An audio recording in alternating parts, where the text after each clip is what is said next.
Hey, it's Becky from Air Frying Foodie. I'm gonna show you how to make easy air fryer biscuit donuts.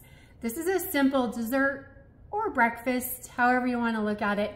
But when you're craving something sweet and you don't wanna go through the hassle of making yeast donuts from scratch, you only need a can of biscuits, some melted butter, some sugar and cinnamon, or some frosting. So follow along and I'm gonna show you how to make this fun recipe. To make these delicious biscuit donuts, you just need 1 can of refrigerated flaky biscuit dough, some melted butter, a 1/4 cup of granulated sugar, and a tablespoon of cinnamon. We're going to mix the sugar and cinnamon together and then just set that aside.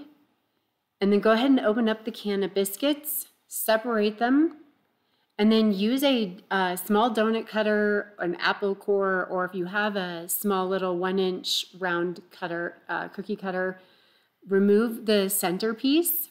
You can save that centerpiece later and make donut holes.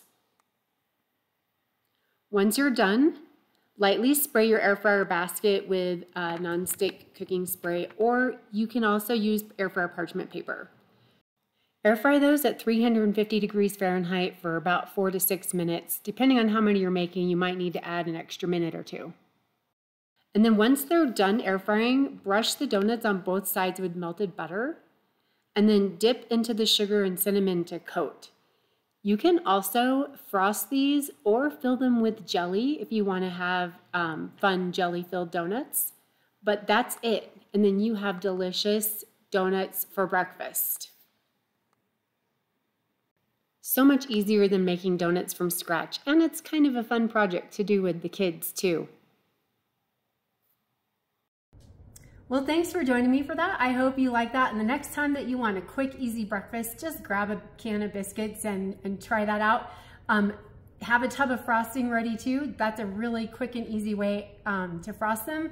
And some sprinkles. Get the kids involved and let them pick out whatever sprinkles they want on top. Some powdered sugar, that's another fun way to do it as well. So I hope you enjoy this recipe. It's really fast and easy. And be sure to subscribe to our channel so that we can give you more fast and easy air fryer recipes.